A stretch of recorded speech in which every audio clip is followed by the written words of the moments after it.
السلام علیکم ورحمۃ اللہ تعالی وبرکاتہ۔ نحمدہ ونصلی علی رسولہ الکریم، اما بعد، اعوذ باللہ من الشیطان الرجیم، بسم اللہ الرحمن الرحیم۔ ولا یغتب بعضکم بعضا ایحب احدکم ان یأکل لحم اخیہ میتا فکرہتموہ، صدق اللہ العظیم۔ وبلغنا رسولہ النبی الامین الکریم ونحن علی ذلک لمن الشاہدین والشاکرین والحمد للہ رب العالمین۔ محترم سامعین کرام، آج کا ہمارا بیان ہے غیبت کا بیان۔ دور حاضر میں اکثر لوگوں کے اندر یہ خرابی، یہ کمی پائی جا رہی ہے کہ وہ غیبت کرنے سے باز نہیں آ رہے ہیں۔ جہاں دیکھو وہاں بیٹھ کر کے دوسروں کی برائیاں کرنا شروع کر دیتے ہیں، دوسروں میں عیب جوئی کرنا شروع کر دیتے ہیں۔ ڈاکٹر اقبال نے کہا تھا، اپنے اعمال پر ڈال کر پردہ اقبال، ہر شخص کہہ رہا ہے زمانہ خراب ہے۔ حضرت ابو ہریرہ رضی اللہ تعالیٰ عنہ کا قول ہے، تم بھائی کی آنکھ کا تنکا دیکھ لیتے ہو مگر تمہیں اپنی آنکھ کا شہتیر نہیں دکھتا۔ انسان دوسروں کے عیب کو اس طریقے سے بیان کرتا ہے اور لوگوں میں بیان کرتا ہے، حالانکہ وہی کمیاں اس کے اندر ہوا کرتی ہیں۔ بجائے دوسروں کی عیب جوئی کرنے کے، دوسروں کے عیب بیان کرنے کے، وہ کمیاں ہر انسان اپنے اندر سے دور کرنا چاہے، اپنے اندر سے ان کمیوں کا خاتمہ کرے تو یقیناً تمام لوگوں میں بدلاؤ ہوتا ہوا نظر آئے گا۔ اور غیبت کی جو بیماری ہے، دوسروں کے عیب بیان کرنا، پیٹھ پیچھے دوسروں کی برائیاں کرنا، یہ تمام باتوں کا خاتمہ ہو جائے گا اور غیبت جیسی بیماری جو ہے وہ ختم ہو جائے گی۔ اللہ رب العزت نے قرآن مقدس میں غیبت کرنے والوں کی مذمت کرتے ہوئے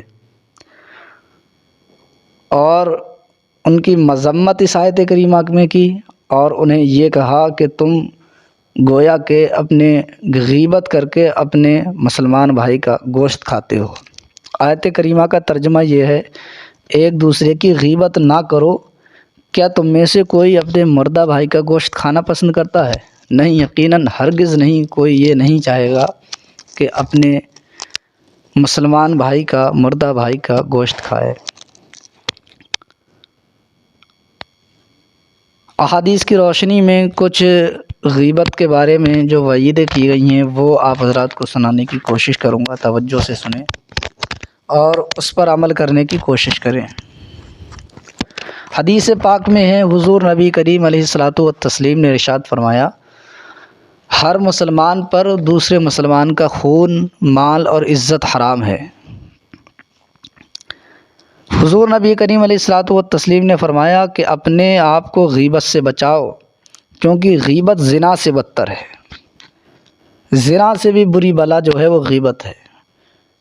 اس کی وجہ حضور نبی کریم علیہ الصلاۃ والتسلیم نے ارشاد فرمایا کیونکہ زانی گناہ کے بعد توبہ کرتا ہے تو اللہ تعالیٰ قبول کر لیتا ہے، مگر غیبت کا گناہ اس وقت تک معاف نہیں ہوتا جب تک کہ جس کی غیبت کی جائے وہ معاف نہ کر دے۔ حدیث پاک میں حضور نبی کریم علیہ الصلاۃ والتسلیم نے صحابہ کرام سے پوچھا، ہے صحابہ یہ بتاؤ یتیم کون شخص ہے؟ تو صحابہ کرام نے عرض کیا، یا رسول اللہ علیہ الصلاۃ والتسلیم، وہ شخص یتیم ہے جس کے پاس مال و دولت نہ ہو، متاع دنیا نہ ہو۔ یتیم وہ شخص ہے جس کے والدین جو ہے وہ اس دنیا سے کوچ کر گئے ہوں۔ تو حضور نبی کریم علیہ الصلاۃ والتسلیم نے ارشاد فرمایا، یتیم قیامت کے دن وہ شخص ہوگا جو دنیا سے بہت ساری نیکیاں لے کر کے آیا ہوگا، لیکن حشر کے میدان میں جب وہ آئے گا تو اس کی تمام نیکیاں ختم ہو جائیں گی اور گناہوں کا بوجھ اس کے اوپر لاد دیا جائے گا۔ صحابہ کرام نے پوچھا، عرض کیا، رسول اللہ یہ کس طریقے سے ہوگا؟ تو حضور نے فرمایا، دنیا میں رہ کر کے اس نے لوگوں کی غیبت کی تھی، لوگوں کے عیبوں کو ان کی پیٹھ پیچھے بیان کیا کرتا تھا، اور جو دنیا میں اس نے غیبت کی تھی، آج حشر کا میدان ہے، یہاں ہر چیز کا بدلہ دیا جائے گا، تمام لوگوں کو انصاف دلایا جائے گا۔ تو دنیا میں اس نے جس کی غیبت کی تھی اسے اس کی نیکیاں دے دی جائیں گی، اور اس طریقے سے اس کی تمام نیکیاں ختم ہو جائیں گی اور یہ شخص یتیم ہو جائے گا۔ تو اس دن کے بارے میں سوچا کریں۔ آج دنیا کی تھوڑی سی زندگی ہے، اس کے عیش و آرام کے چکر میں پڑ کر کے ہم لوگ اخروی دنیا کو بھول جاتے ہیں۔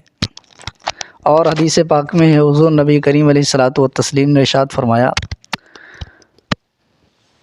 غیبت کی تعریف کرتے ہوئے آپ نے فرمایا، غیبت یہ ہے کہ تم اپنے بھائی کی اس چیز کا ذکر کر دو جسے وہ ناپسند کرتا ہے، خواہ اس کے بدن کا کوئی عیب ہو، نسب کا کوئی عیب ہو، اس کے قول و فعل یا دین و دنیا کا کوئی عیب ہو۔ حضور نبی کریم علیہ الصلوۃ والتسلیم نے ارشاد فرمایا، یہاں تک کہ اس کے کپڑوں اور سواری میں بھی عیب نکالنا یہ غیبت ہے۔ حضور نبی کریم علیہ الصلوۃ والتسلیم کی بارگاہ میں ایک عورت تشریف لائی، ان کے جاتے وقت حضرت عائشہ رضی اللہ تعالیٰ عنہا نے جب انہیں دیکھا تو ان کا قد بہت چھوٹا تھا۔ ان کے جانے کے بعد حضرت عائشہ نے حضور سے کہا، ابھی جو عورت یہاں سے گئی ہے ان کا قد کتنا چھوٹا ہے؟ تو حضور نبی کریم علیہ الصلوۃ والتسلیم نے حضرت عائشہ سے کہا، تم نے اس کی غیبت کی ہے، لہٰذا غیبت سے بچو۔ اور ہم لوگ ہیں جو دن بھر دوسروں کی عیب جوئی، دوسروں کے عیب تلاش کرنے میں لگے رہتے ہیں۔ آپ نے دیکھا ہوگا، ہم پر اللہ رب العزت کا لاکھ لاکھ شکر اور احسان ہے کہ ہم امت محمدیہ میں ہیں، حضور نبی کریم علیہ الصلوۃ والتسلیم کی امت میں ہیں، ورنہ پہلے کی امتوں کا تو یہ حال تھا۔ بنی اسرائیل، اس کا یہ حال تھا، جب وہ کوئی شخص، وہ لوگ گناہ کر دیا کرتے تھے، رات کو گناہ کرتے تھے تو صبح کو ان کے دروازے پر تختی لٹکی ہوئی نکلتی تھی، اور اس پر لکھا ہوا ہوتا تھا کہ فلاں شخص نے رات میں یہ گناہ کیا ہے۔ قوم لوط، قوم ہود، تمام قومیں گناہوں کے سبب تباہ و برباد کر دی گئیں، اور دنیا میں اللہ رب العزت نے طرح طرح کے گناہوں میں انہیں ملوث کیا، طرح طرح کے عذاب میں انہیں ملوث کیا۔ لیکن ہم امت محمدیہ میں ہیں کہ اللہ رب العزت ہم پر عذاب نازل نہیں فرماتا۔ آپ نے دیکھا ہوگا کہ تمام جانور، تمام انسان، تمام حیوانات کے منہ میں زبان ہوا کرتی ہے، لیکن آپ کبھی غور کریں، دیکھیں، مچھلی کے منہ میں زبان نہیں ہوتی ہے۔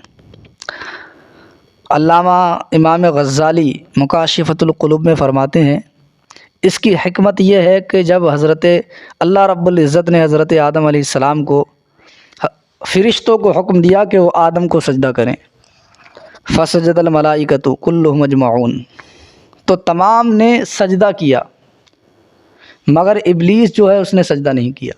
جب ابلیس نے سجدہ نہیں کیا تو اللہ رب العزت نے اپنی بارگاہ سے اسے مردود قرار دے کر کے بھگا دیا۔ جب ابلیس کو وہاں سے بھگا دیا گیا تو ابلیس سب سے پہلے سمندر میں آیا، اور آ کر کے یہ بات اس نے مچھلی کو بتائی۔ مچھلی نے جب یہ بات سنی تو سارے سمندر میں اس کی چغلی کر دی، اور یہ بات سارے سمندر میں پھیلا دی۔ تو اللہ رب العزت نے مچھلی کے منہ سے زبان غائب کر دی، لہٰذا آپ دیکھیں گے مچھلی کے منہ میں زبان نہیں ہوا کرتی ہے۔ تو وہ رب ہم پر کتنا مہربان ہے، دن رات جس فعل میں ہم لگے رہا کرتے ہیں، لیکن اللہ رب العزت ہمارے اوپر اس کے سبب عذاب نازل نہیں فرماتا۔ لیکن اس بات کو فراموش نہ کریں، قیامت کے دن اللہ رب العزت سخت پکڑ فرمائے گا۔ ایک اور حدیث پاک میں ہے، حضور نبی کریم علیہ الصلوۃ والتسلیم ارشاد فرماتے ہیں، جو دنیا میں اپنے بھائی کا گوشت کھاتا ہے، قیامت کے دن اس کے سامنے اس کے مردہ بھائی کا گوشت رکھا جائے گا، اور اس سے کہا جائے گا، کھا، جس طریقے سے دنیا میں تو اپنے مردہ بھائی کا گوشت کھاتا تھا، لہٰذا یہاں بھی تو کھا۔ پھر وہ وہاں بھی اپنے مردہ بھائی کا گوشت کھائے گا۔ حضور نے یہ حدیث پاک سنائی، اور پھر اس کے بعد اس آیت کریمہ کی تلاوت کی، ایحب احدکم ان یاکل لحم اخیہ میتا، معراج کی رات حضور نبی کریم علیہ الصلاۃ والتسلیم نے جب معراج کا سفر کیا تو آپ فرماتے ہیں معراج کی رات میرا ایک ایسی قوم کے پاس سے گزر ہوا جو اپنے ناخنوں سے اپنے چہرے چھیل رہے تھے اور مردار کھا رہے تھے۔ میں نے جبریل امی سے پوچھا کہ یہ کون لوگ ہیں؟ جبریل نے کہا یہ وہ لوگ ہیں جو دنیا میں لوگوں کا گوشت کھاتے تھے، یعنی غیبت کیا کرتے تھے۔ حضرت کعب رضی اللہ تعالیٰ عنہ کا قول ہے، فرماتے ہیں میں نے کسی کتاب میں پڑھا ہے جو شخص غیبت سے توبہ کر لیتا ہے، توبہ کرنے کے بعد دنیا سے مرتا ہے اور اس کی توبہ قبول ہو گئی تو اس کے بعد بھی وہ جنت کے سب سے آخری درجے میں داخل ہوگا، اور جو شخص غیبت کرتے کرتے مر گیا آخری دم تک اسے توبہ بھی نصیب نہ ہوئی تو وہ جہنم کے سب سے پہلے گڑھے میں اس کا داخلہ ہوگا اور جہنم کے سب سے پہلے گڑھے کی آگ میں وہ جلایا جائے گا۔ مسلمانوں ذرا غور کرو۔ سب سے آخری بات اب یہ آتی ہے، بار بار کہا جاتا ہے کہ وہ اپنے مردار بھائی کا گوشت کھاتا ہے اور بتایا گیا کہ اس کے منہ سے بدبو آتی ہے۔ یہ تمام باتیں ہمیں دکھائی کیوں نہیں دیتی؟ تمام باتیں ہمیں نظر کیوں نہیں آتی؟ تو حضرت جابر بن عبداللہ انصاری رضی اللہ تعالیٰ عنہ سے مروی آپ فرماتے ہیں حضور کے زمانے میں غیبت بہت کم کی جاتی تھی، اس لیے اس کی بدبو آتی تھی، مگر اب غیبت اتنی عام ہو گئی کہ ناک اس کی بدبو کے ناک جو ہیں لوگوں کی جس کے ذریعے سے بو کو سونگھا جاتا ہے اس کے بدبو کے عادی ہو گئے ہیں کہ وہ اسے محسوس ہی نہیں کر سکتے۔ اس کی مثال آپ نے فرمایا اس طریقے سے ہے جیسے کوئی شخص چمڑا رنگنے والوں کے گھر میں داخل ہو تو اس کی بدبو سے ایک لمحے تک نہیں ٹھہر سکتا، لیکن ایک وہ شخص ہے جو اس میں کام کرتا ہے، اس کے گھر میں رہتا ہے، اسے اس کی خوشبو یا بدبو محسوس تک نہیں ہوتی، اسے اس کا احساس تک نہیں ہوتا ہے۔ تو یہ چند باتیں جو تھیں میں نے آپ حضرات کے سامنے پیش کی۔ اللہ رب العزت کی بارگاہ میں دعا ہے مولا تعالیٰ غیبت جیسی بری بیماری سے ہم سبوں کو بچنے کی توفیق عطا فرمائیں اور اپنے حفظ و امان میں رکھے۔ السلام علیکم ورحمۃ اللہ وبرکاتہ۔ کرنا شروع